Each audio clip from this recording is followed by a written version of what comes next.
ফের পথে চাকরিহারারা।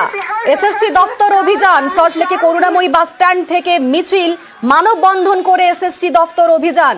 এসএসসি দফতরের সামনেই অবস্থান, বিক্ষোভে চাকরিহারারা। যে ছবি আপনাদের দেখাচ্ছি, আজ 12টা থেকে শুরু হয় সেই মিছিল এবং তারপর এসএসসি দফতরের সামনে অবস্থান, বিক্ষোভে বসেছেন চাকরিহারারা। তবে এই মুহূর্তের কি ছবি, আমাদের সঙ্গে সরাসরি রয়েছেন প্রতিনিধি পারাদীপ। এখন তো এসএসসি দপ্তরের সামনে তারা পৌঁছে গিয়েছেন, এখন তারা কি বলছেন, এখনকার ঠিক ছবিটা কিরকম তুমি দেখতে পাচ্ছ?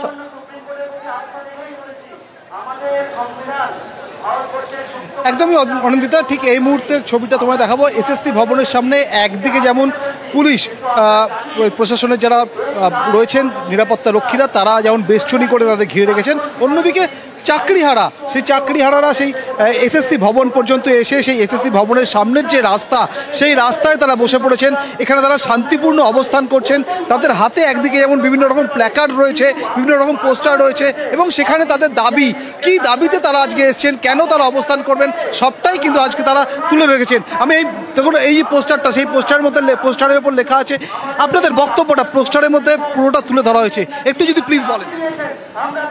দেখুন, সুপ্রিম কোর্টের রায়ে ইনস্টিটিউশনাল ফ্রডের কারণে যোগ্যদেরও চাকরি গেছে, অযোগ্যদের চাকরি গেছে, তাতে আমরা খুশি হয়েছি। কিন্তু আমরা নিজেদের চাকরিটা বাঁচানোর জন্যই কিন্তু সুপ্রিম কোর্টের কাছে গিয়েছিলাম। দেখা গেল ইনস্টিটিউশনাল ফ্রড যারা করেছে, প্রাতিষ্ঠানিক দুর্নীতি যারা করেছে, তাদের কিন্তু কোনো শাস্তি হয়নি। শাস্তি হয়েছে আমাদের, আমরা জীবন জীবিকা হারিয়ে রাস্তায় এসে বসেছি। এখানে অনেকে রয়েছেন, তুমি দেখো প্রায় 3,000 সাড়ে 3,000 চাকরি হারা শিক্ষা কর্মী আছেন এখানে শিক্ষকরা আছেন, তারা এখানে বসে রয়েছেন রাস্তার উপরে ধর্নায়। একটু আপনাদের কাছে আসবো, কি নাম? আমার নাম কমল রায়। কোথা থেকে এসেছেন? ধূপগুড়ি থেকে, জলপাইগুড়ি ডিস্ট্রিক্ট। আজকে যেটা শোনা যাচ্ছে যে আজকে সন্ধ্যের দিকে তালিকা প্রকাশ হতে পারে, শুধু কি তালিকা প্রকাশ চাইছেন, না সঙ্গে আপনারা মিরর ইমেজ বা সবটাই, আপনাদের দাবিগুলো একটু বলুন। কি আমাদের মেন দাবি হচ্ছে যে সার্টিফাইড লিস্ট, আমরা যে যোগ্য, ঠিক আছে, আমাদের যোগ্য সেটা একটা সার্টিফাইড লিস্ট এসএসসি যাতে দেয়, ঠিক আছে। দেখুন আমরা যারা যোগ্য আর কি, আমাদের কারো এগেনস্টে কোনো ধরনের এলিগেশন নেই। সে সিবিআই ইনভেস্টিগেট করেছে, সে আপনারা সবাই জানেন, ঠিক আছে। তো সিবিআই বললে তো হবে না, আমাদের রিক্রুটমেন্ট অথরিটিকে। আমার নাম কঙ্কন রায়, আমি জলপাইগুড়ি ডিস্ট্রিক্ট থেকে এসেছি। না, আমরা তালিকা নজর রাখবো বালি পুরসভার দিকে। বালি পুরসভা, সেখানে অস্থায়ী কর্মীদের বিক্ষোভ, কর্মীদের ঢুকতে বাধা, আন্দোলনকারীদের বকেয়া বেতনের দাবিতে বিক্ষোভ। যে ছবি এই মুহূর্তে আপনারা দেখছেন, বালি পুরসভা, সেখানে অস্থায়ী কর্মীরা বিক্ষোভ দেখাচ্ছেন, বকেয়া বেতনের দাবিতে এই বিক্ষোভ।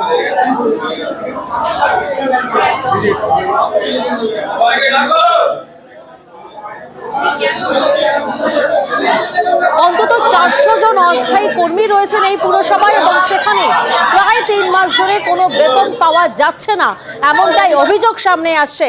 তাই আজ বকেয়া বেতনের দাবিতে বালি পুরসভায় অস্থায়ী কর্মীরা তারা বিক্ষোভ দেখাচ্ছেন। প্রতিনিধি দেবাশিস এই মুহূর্তে আমাদের সঙ্গে রয়েছেন, সরাসরি দেবাশিসের থেকে একবার জানবো। দেবাশিস, যে অভিযোগ সামনে আসছে, প্রায় 3 মাস ধরে বেতন পাচ্ছেন না 400 জন অস্থায়ী কর্মী, পুরসভার কি বক্তব্য?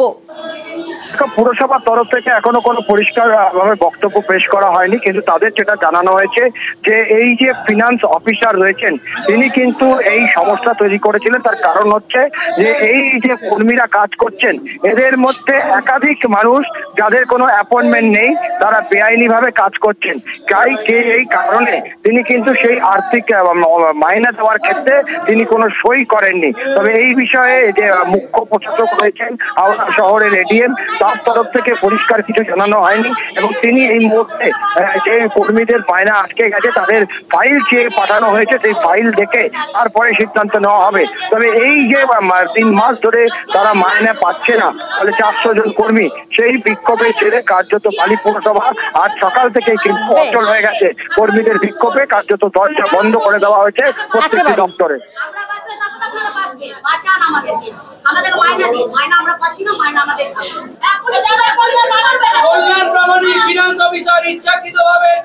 ঘটছে এটাই যে একটা মানুষের জন্য প্রায় 100 লেবারকে বাদ দেওয়া হচ্ছে, পয়সা দেওয়া হচ্ছে না। তার কারণটা হচ্ছে যে এই যে সাফাই কর্মচারী, একটা মানুষ ভুল করেছে, ডেট কেসের পর মায়না আটকেছে, 100 দিনের মায়না আটকেছে, বাড়তি পয়সা দেয় না। বাড়তি পয়সা যখন চাওয়া হয় তখনই কিছু না কিছু ধমকানিও আসে আমাদের কাছে। আর একটা কথা, দীর্ঘদিন মজদুর, মানে আজকে নতুন নয়, একটা কিছু ভুল হলেই সাফাই কর্মচারীর পয়সা আটকে দেওয়া হয়। কেন আমরা এটা বুঝতে পারি না। কিন্তু আগে হচ্ছে এদের পয়সা না দিলে ছোট ছোট বাল বাচ্চাকে খাবে নাকি। নজর রাখবো মুর্শিদাবাদের দিকে। মুর্শিদাবাদের সুকান্ত মজুমদার গেছেন শামশেরগঞ্জে, রতনপুরে বিজেপির রাজ্য সভাপতি। শামশেরগঞ্জে মহিলাদের সঙ্গে কথা বলছেন সুকান্ত মজুমদার, যে ছবি এই মুহূর্তে আপনারা দেখছেন।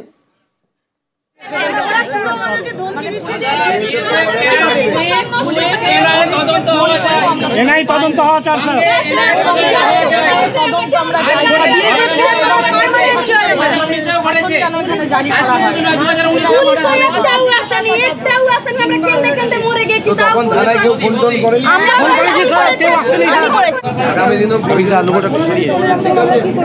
আমরা দেখছি যতক্ষণ রাখা যায় আমাদের পার্মানেন্টলি বিএসএফ ক্যাম্প চলছে, পার্মানেন্টলি বিএসএফ ক্যাম্প ওরা পুরো আমাদেরকে ধমকি দিচ্ছে যে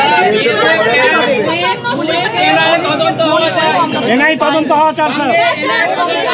প্রতিনিধি প্রণব এই মুহূর্তে আমাদের সঙ্গে রয়েছেন, সরাসরি প্রণবের সঙ্গে যোগাযোগ করব। প্রণব, যে ছবি আমরা দেখছি শামশেরগঞ্জের রতনপুরে বিজেপির রাজ্য সভাপতি, তিনি কথা বলছেন মহিলাদের সঙ্গে, কি কর্মসূচি রয়েছে তার? দেখো বাবু, এই কিছুক্ষণ আগেই তোমার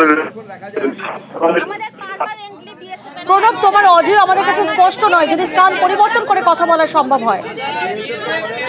যে ছবি এই মুহূর্তে আমরা দেখছি শামশেরগঞ্জে বিজেপির রাজ্য সভাপতি সুকান্ত মজুমদার, তিনি পৌঁছেছেন এবং সেখানে মহিলাদের সঙ্গে কথা বলছেন। প্রণব, কি কর্মসূচি রয়েছে আজ বিজেপির রাজ্য সভাপতির?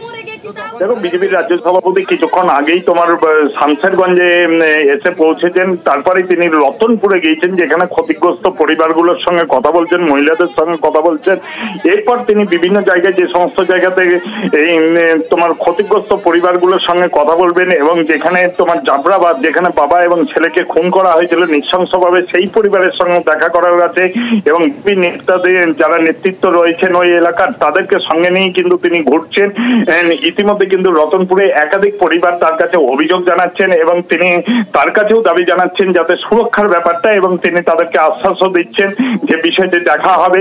এবং এরপর কিন্তু রতনপুরের পর তিনি ঘোষপাড়া যাবেন, ঘোষপাড়ার পর হচ্ছে তারপরে কিন্তু জাবরাবাদ যাবেন এবং 3:30 পর্যন্ত তিনি শামশেরগঞ্জে থাকবেন। তারপরে কিন্তু তিনি কলকাতায় ফিরে যাওয়ার কথা। বেশ,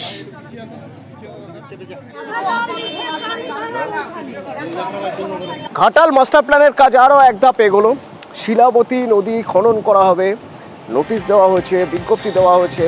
শিলাবতী যদি খনন করা হয় তাহলে প্রায় কয়েকশো বছরের পুরনো, প্রায় 100 বছরের পুরনো তো হবেই।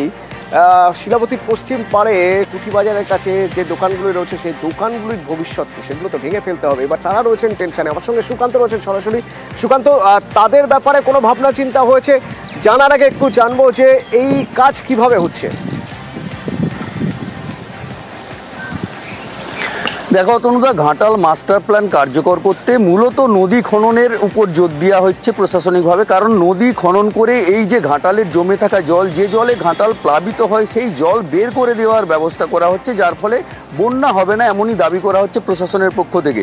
তার জন্য 23 কিলোমিটার নদী মূলত খননের প্রক্রিয়া শুরু করেছে। কারণ জেলা প্রশাসন একটি টেন্ডার নোটিশ ঝুলিয়েছে, তাতে এই 23 কিলোমিটার নদী খননের জন্য একটা প্রস্তাব আছে। সেখানে ঠিকাদারি সংস্থা তারা অংশগ্রহণ করবেন এবং এই নদী খননের তারা কাজ পাবেন। মূলত 85 কিলোমিটার নদী খনন হবে, তার মধ্যে প্রথম পর্যায়ে এই 23 কিলোমিটার। অবশ্যই এই 23 কিলোমিটারের মধ্যে যে নদীর মাটি উঠবে, তার মধ্যে প্রায় 95% মাটি যে ঠিকাদারি সংস্থা বরাদ পাবে তিনি তা বিক্রি করবেন। বাকি 5% কিন্তু সরকারি কাজে ব্যবহার হবে, এমনই উল্লেখ রয়েছে এই মানে যে বিজ্ঞপ্তি, সেই বিজ্ঞপ্তিতে এমনই উল্লেখ রয়েছে। এক কথায় এই নদী খনন করে মাস্টার প্ল্যান কার্যকর করার লক্ষ্যে কিন্তু প্রশাসন এগিয়ে চলেছে। কিন্তু অপরদিকে ঘাটালের শিলাবতী নদীর যে পশ্চিম পাড়ের ব্যবসায়ী, তারা কিন্তু দুশ্চিন্তায় পড়েছেন। কারণ তাদের ব্যবসা বাণিজ্য, তাদের রুজিরুটি, তাই এই দোকান ভাঙা পড়লে তাদের কি হবে তা নিয়ে কিন্তু তারা প্রশাসনের কাছে দরবার করছেন।